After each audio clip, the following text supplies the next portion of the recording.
Welcome back to Askewed Reviews. And as I'm continuing to do so throughout this week, I'm doing a film series in honor of the passing of Tony Todd. And that series is Candyman. And today I'm reviewing the 1999 film Candyman Day of the Dead. Here is your trivia question for today. In the previous film, Candyman's weakness was a mirror. What is his weakness in this film? The answer will be at the end of this episode. So, in this third film, Candyman Day of the Dead, we are no longer in Louisiana like the previous film, but have moved on to California, where we're very soon going to be celebrating the Day of the Dead. It has now been 25 years since the events of the last film, which I'm not sure how that works exactly, as it still looks like it's in the 90s. We pick back up with the little girl named Caroline who we met at the end of the last film, and she just so happens to be Annie's daughter, and now she's a fully grown woman. And Caroline, just like the last two previous female leads from the first two films, decides to not take the Candyman story seriously and decides to say his name in a mirror 5 times. And just like it always does, it ends up summoning the Candyman, who has now decided to make Caroline his target.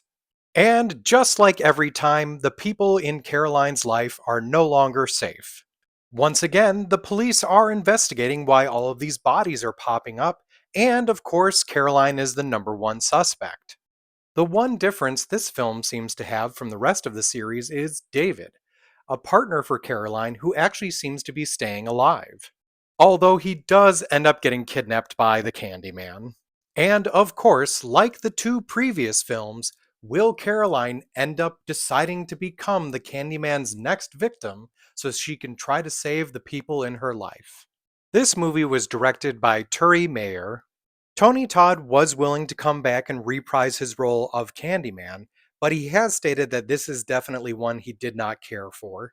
This time around, our female protagonist is Caroline McKeever, played by Donna D'Errico. Now, primarily, D'Errico's career leading up to this was appearing in Baywatch and being a Playboy playmate. Now, I'm very much under the belief that anyone might have the potential to be a very good actor or actress. This was not one of those times, unfortunately. Now, I will give her credit for this. She didn't want to be known for just her body, so she refused to do full nude scenes.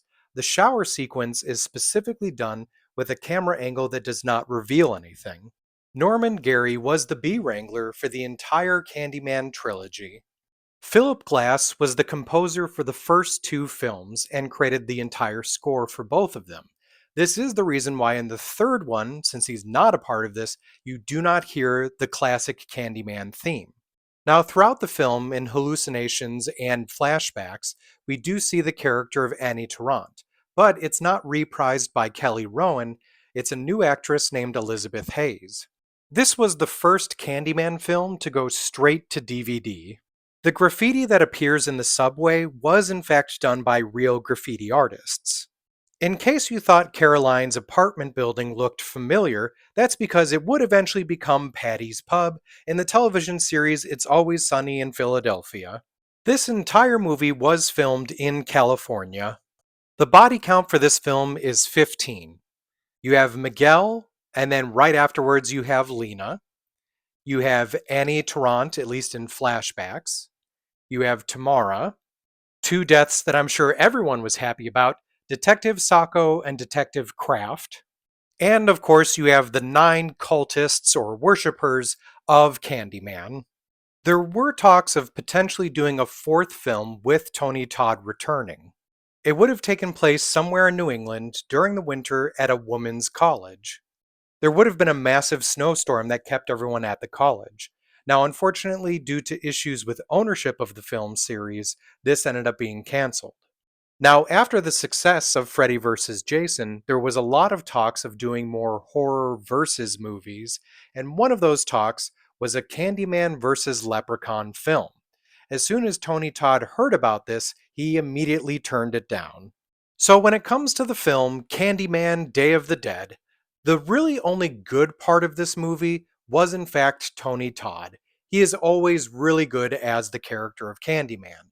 Now, I won't say that this was a terrible movie, but it just felt so unoriginal because it just felt like a complete facsimile of the previous two. Let's also not forget that for some reason, both in this one and the second film, Candyman has no issue with trying to get it on with his own descendants. So I'm going to give this one a 2 out of 5. Now, if you enjoyed this film, other movies I recommend checking out are Hellraiser, Bram Stoker's Dracula, Phantom of the Opera, and Darkman. Now it's time to answer the trivia question from the beginning of this episode. In the previous film, Candyman's weakness was a mirror. What is his weakness in this film?